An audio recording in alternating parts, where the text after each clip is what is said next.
Good morning दोस्तों, कैसे हैं आप लोग। उम्मीद है आप सभी स्वस्थ होंगे और अपनी पढ़ाई खूब बढ़िया से कर रहे होंगे। और आज है 11 नवंबर। मैंने अपना टारगेट रात को ही बना लिया था और अभी मुझे करंट अफेयर करना है। आज हिंदी में वर्तनी और पॉलिटी में मूल अधिकार प्लस घटना चक्र। तो अगर हम पहले से टारगेट बना के रखते हैं ना, तो मॉर्निंग में उठने के बाद हमें ये सोचना नहीं पड़ता कि हमें क्या पढ़ना है।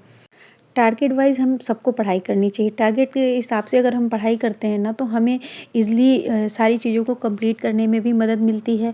प्लस सोचना भी नहीं पड़ता कि क्या मेरा हो गया, क्या रह गया। और टाइम की भी जो मैनेजमेंट की प्रॉब्लम होती है ना, वो भी दिक्कत नहीं होती।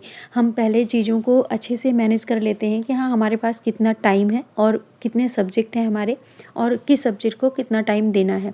तो मैंने अपने पूरे साल का पहले शेड्यूल बनाया है। उसके बाद मंथली मैंने उन्हें डिवाइड कर लिया कि किस सब्जेक्ट को और किन किन बुक्स को कितने दिन में मुझे कंप्लीट करनी है। तो अभी मैं पॉलिटी कर रही हूँ। पॉलिटी के घटना चक्र, पॉलिटी की जो एम लक्ष्मीकांत की बुक है वो, और उसके साथ साथ पीवाईक्यूज़ को तो मैं पहले देखती ही हूँ। उसी के अकॉर्डिंग उससे आइडिया हो जाता है कि हाँ, किस टॉपिक से किस तरह के क्वेश्चंस आते हैं। और अगर आप ऐसे सारी चीज़ों को डिवाइड करके चलते हैं ना, तो आपको कोई प्रॉब्लम नहीं होती पढ़ाई करने में और सारे सब्जेक्ट अच्छे से कंप्लीट भी हो जाते हैं और टाइम का भी इशू नहीं होता है। तो टाइम मैनेजमेंट में ना ये काफ़ी हेल्पफुल होता है। आप छोटी तैयारी करें या बड़ी कंपटीशन की तैयारी करें, कोई भी एग्ज़ाम हो, बड़ा या छोटा जो भी हो, लेकिन उसकी तैयारी के लिए सबसे पहले आप सिलेबस के अकॉर्डिंग जो भी सब्जेक्ट हमारे हैं उनको टाइम मैनेज करके अच्छे से उन्हें डिवाइड कर लें कि हमें कितने दिन में कौन से सब्जेक्ट को तैयार करना है। तो उससे आपको काफ़ी ईज़िली तैयार करने में आपको मदद मिलेगी और जो टाइम का हमारे इशू होता है ना, वो भी हमारे साथ नहीं होगा। क्योंकि अगर हम किसी चीज़ को अगर मैनेज करके चलते हैं, चाहे वो कोई काम हो या हमारी पढ़ाई, तो वो हमारे लिए काफ़ी मददगार होती है। अगर हम पहले से चीज़ों को मैनेज किए होते हैं, तो हमें सोचना नहीं पड़ता कि मुझे आज क्या पढ़ना है और इसके बाद क्या पढ़ना है। तो जब भी आप कोई भी तैयारी करें, उसकी शुरुआत यहीं से करें कि सबसे पहले चीज़ों को मैनेज करना सीखें। आपका कितना टाइम डेली का निकल पाता है पढ़ने के लिए और कितना आप टाइम दे पाती हैं। लेकिन टाइम का मतलब ये नहीं है कि मैं 10 घंटे पढ़ रही हूँ और उसका रिज़ल्ट जो आ रहा है वो कुछ भी नहीं है।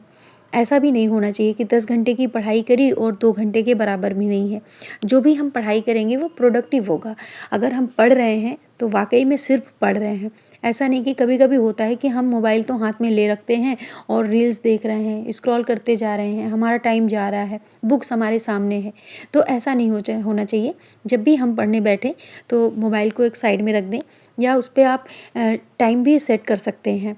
जब हम टाइमर लगा देते हैं ना, तो उससे और हमें मोटिवेशन मिलता है कि हमने कितने घंटे पढ़ाई करी और जो हमने पढ़ा चीज़ों को उसे भी उससे जब कंपेयर करेंगे तो हमें एक आइडिया होता है कि हाँ, मैंने अगर 1 घंटे की पढ़ाई करी, उसमें कितना पढ़ा, जो मुझे समझ भी आया। ऐसा नहीं कि बस हम बुक्स को पढ़ते जा रहे हैं, ऐसा नहीं होना चाहिए।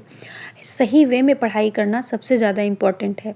जब भी आप पढ़ाई करने बैठें, ये माइंडसेट करके बैठें कि हाँ, मुझे कितना पढ़ना है और क्या पढ़ना है।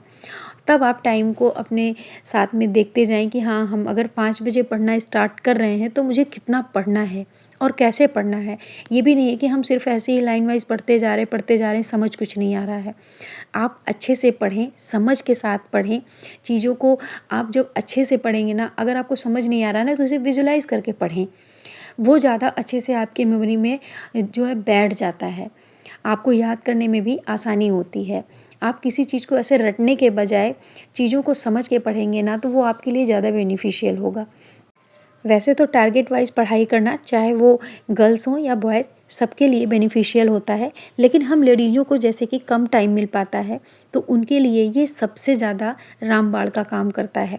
वो अपने दिन रात के टाइम में से अपना जो टाइम निकाल सकती हैं पढ़ाई के लिए, उसे अपने टाइम के अकॉर्डिंग सब्जेक्ट को मैनेज करें कि हाँ, मुझे पर डे इतने घंटे पढ़ना है, तो मैं इतने सब्जेक्ट को इतने दिन में कंप्लीट कर पाऊँगी।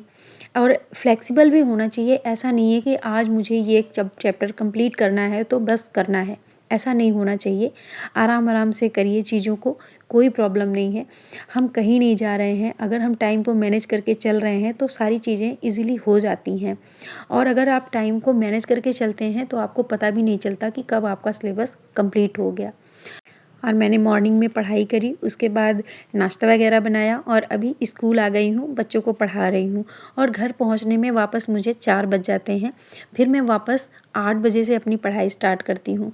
अब सर्दियाँ बढ़ गई हैं तो मैं जिस रूम में पढ़ती हूँ ना, उसमें बहुत ज़्यादा ठंड लगती है, तो इसलिए मैं सोच रही हूँ कि नाइट में ही अपनी पूरी पढ़ाई करूँगी और रात के 8 बजे से लगभग 1 बजे तक अपनी पढ़ाई कंप्लीट करूँगी। उसके बाद 1 बजे सोने के बाद मुझे 6 बजे तक कोई दिक्कत नहीं है, मैं 6 बजे तक सो लूँगी।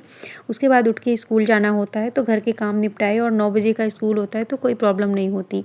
तो ऐसे मेरी पढ़ाई भी हो जाएगी और मुझे प्रॉब्लम भी नहीं होगी। इसी के साथ वीडियो का एंड करते हैं, मिलते हैं नेक्स्ट वीडियो में। Bye bye, take care and thank you.